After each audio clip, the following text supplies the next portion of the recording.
தாவேக நிர்வாகி ஆதவ் அர்ஜுனா மீதான வழக்கு ரத்து செய்யப்பட்டிருப்பதாக அண்மை செய்தியை பார்க்கிறோம். கூடுதல் விவரங்களை வழங்குவதற்காக செய்தியாளர் சுப்பையா இணைந்திருக்கிறார். சுப்பையா, எந்த அடிப்படையில், என்ன காரணங்களின் அடிப்படையில் இந்த வழக்கு ரத்து செய்யப்படுவதாக உயர்நீதிமன்றம் சொல்லியிருக்கு? கரூர் துயர சம்பவம் தொடர்பாக 41 பேர் பலியான நிலையில் தாவேக நிர்வாகிகளை காவல்துறை கைது செய்திருந்தனர்.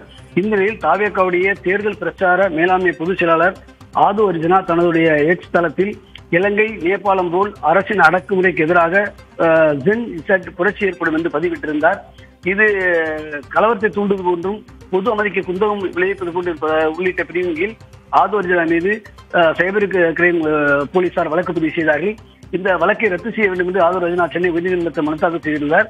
இந்த மனு நீதிபதி ஜெகதீஷ் சந்திரா முன்பு கடந்த 2-3 முறை விசாரணை நடைபெற்றது. ஆதவ் அர்ஜுனா தரப்பில் எஸ்எல் பதிவு குறித்து 34 நிமிடங்களில் அது நீக்கப்பட்டு விட்டதாகவும் இந்த பதில் எந்த உள்நோக்கம் இல்லை என்றும் குறிப்பிட்டனர். அது மட்டுமில்லாமல் ஆரம்ப கட்ட விசாரணை நடத்தப்படாமலேயே வழக்கு பதிவு செய்யப்பட்டுள்ளதாகவும் பதிவு நீக்கப்படவில்லை என்றாலும் கூட இந்த வழக்கு பதிவு செய்யலாம், ஆனால் நீக்கிய பிறகு வழக்கு பதிவு செய்யலாம் என்று கருத்து தெரிவித்திருந்தார். அது மட்டுமில்லாமல் எக்ஸ் தளத்தில் கருத்து பதிவிடுவது வெறுப்பு பேச்சு வரம்பில் வராது என்றும் அவர் பேச்சு கருத்து சுதந்திரம் என்றும் அவர் தரப்பில் வாதிடப்பட்டது. காவல்துறை தரப்பில் 27ஆம் தேதி காவல்துறை வாதிடும் பொழுது 27ஆம் தேதி கூட்ட நெரிசலில் நடந்த பின்பு முக்கிய பொறுப்பில் உள்ள ஆதவ் அர்ஜுனா தப்பி ஓடிவிட்டார். 28ஆம் தேதி நள்ளிரவில் அவர் எக்ஸ் தளத்தில் இதுபோன்ற ஒரு பதிவை செய்துள்ளார்.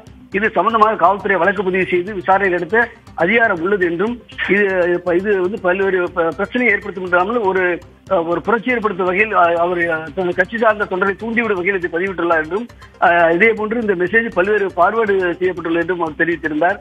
அது மட்டுமில்லாமல் சம்மன் அனுப்பியும் கூட ஆஜராகவில்லை என்றும் நேபாளத்திலும் இலங்கையிலும் ஆட்சியை கவிழ்ந்து புரட்சி ஏற்பட்டது போல குறிப்பிட்டு பொது அமைதிக்கு குந்தகம் ஏற்படுத்த வகையில் பதிவிட்டுள்ளார் என்று வாதிடப்பட்டது. இந்த வழக்கு நீதிபதி தேதி குறிப்பிடாமல் தீர்ப்பை தள்ளி வைத்திருந்தார். இன்று பிற்பகல் 2:05 மணிக்கு இந்த வழக்கு விசாரிக்க வந்தபோது ஆதவ் அர்ஜுனா மீதான வழக்கை ரத்து செய்து நீதிபதி உத்தரவிட்டுள்ளார்.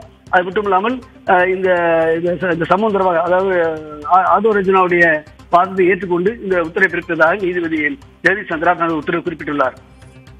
விவரங்களுக்கு நன்றி சுப்பையா.